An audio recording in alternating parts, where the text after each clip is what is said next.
മകളെ, കുരുക്ഷേത്ര യുദ്ധഭൂമിയിൽ കൗരവ പാണ്ഡവ സഹോദരന്മാർ തമ്മിലുള്ള യുദ്ധം 12-ാം ദിവസവും തുടരുകയായിരുന്നു.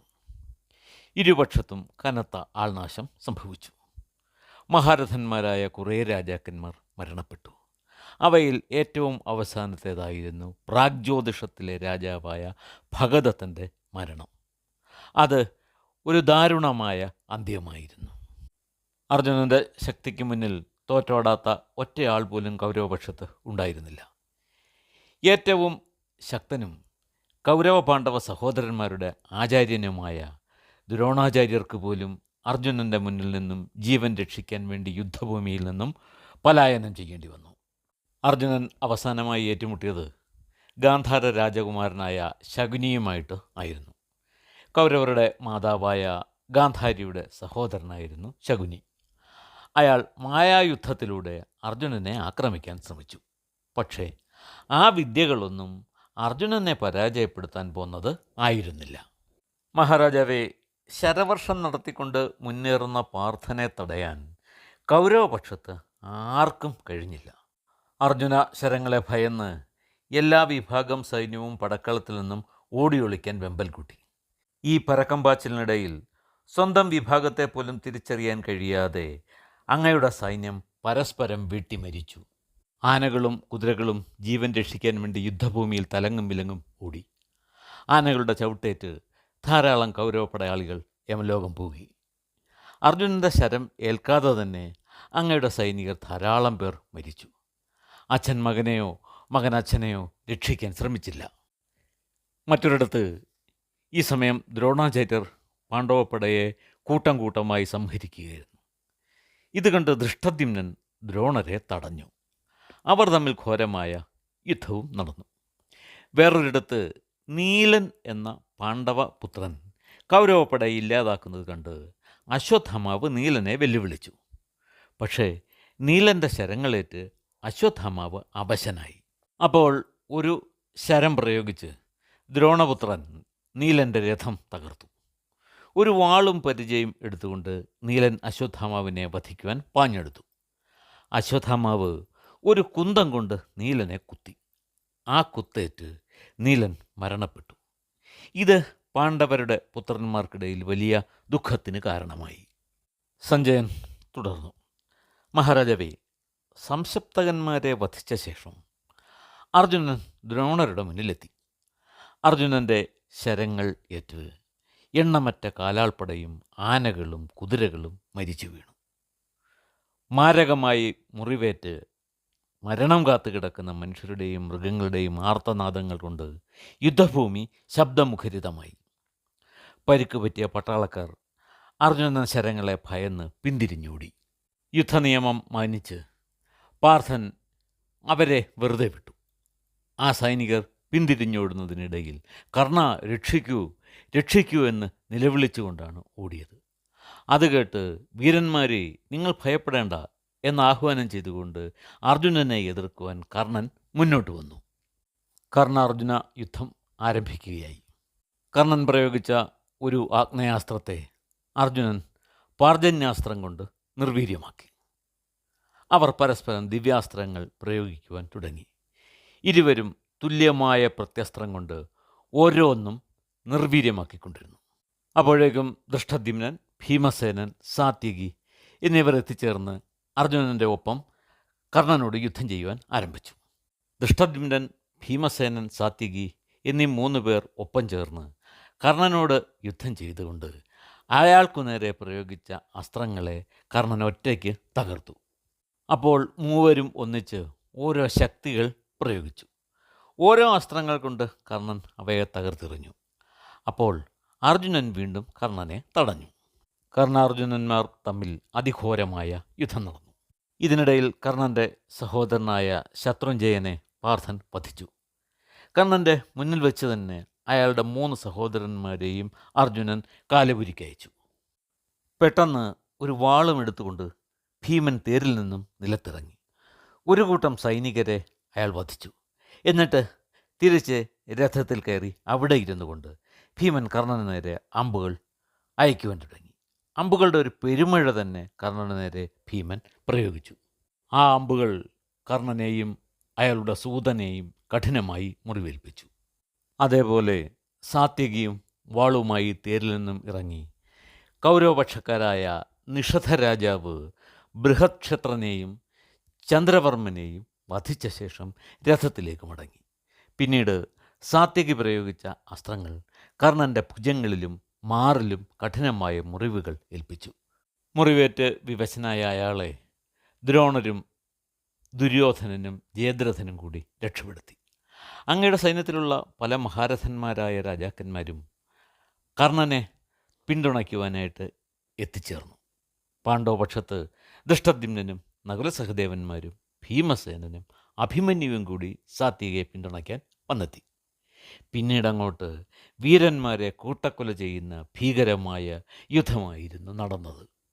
അപ്പോഴേക്കും സൂര്യൻ അസ്തമയ സാഗരത്തിലേക്ക് പ്രവേശിച്ചതിനാൽ രക്തത്തിൽ കുളിച്ചു നിൽക്കുന്ന സൈന്യത്തെ ഇരുവിഭാഗക്കാരും വിശ്രമത്തിനയച്ചു. അങ്ങനെ 12-ാം ദിവസത്തെ യുദ്ധവും അതിഭീകരമായ മരണങ്ങളിൽ പര്യവസാനിച്ചു. 13-ാം ദിവസം പ്രഭാതത്തിൽ തന്നെ സഞ്ജയൻ ധൃതരാഷ്ട്ര മഹാരാജാവിൻ്റെ മുന്നിലെത്തി.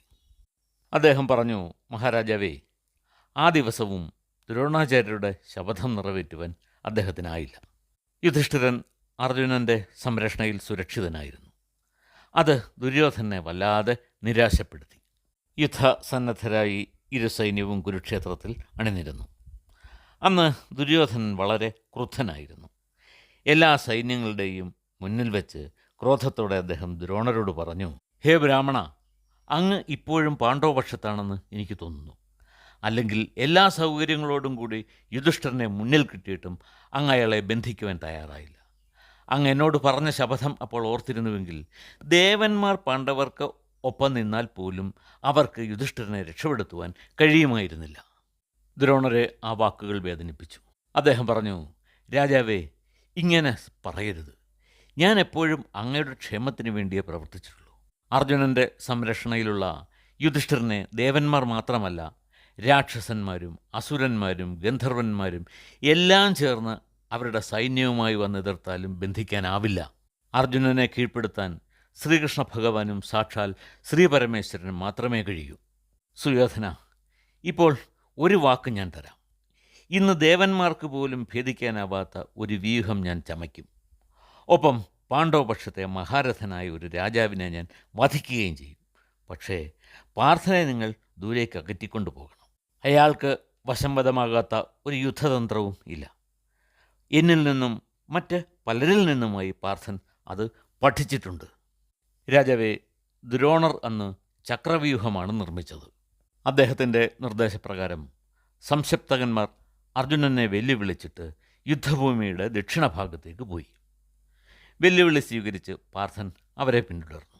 ദ്രോണർ യുദ്ധനിപുണന്മാരായ മഹാരഥന്മാരെ ചക്രവ്യൂഹത്തിൻ്റെ മർമ്മപ്രധാന ഭാഗങ്ങളിൽ നിയോഗിച്ചു.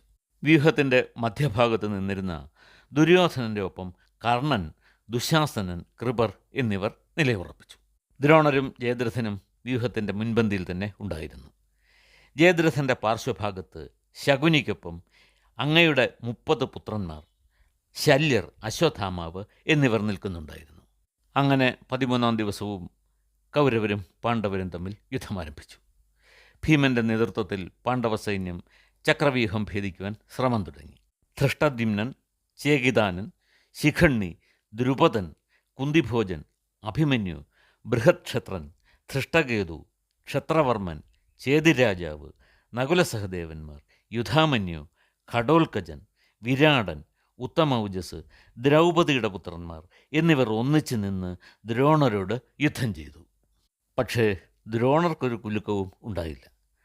തൻ്റെ അസ്ത്രവൈഭവത്താൽ ആചാര്യൻ എല്ലാവരെയും തടഞ്ഞു നിർത്തി. ശരമഴ പൊഴിച്ചുകൊണ്ട് മുന്നേറുന്ന ആചാര്യനെ തടയാൻ ആർക്കും കഴിഞ്ഞില്ല.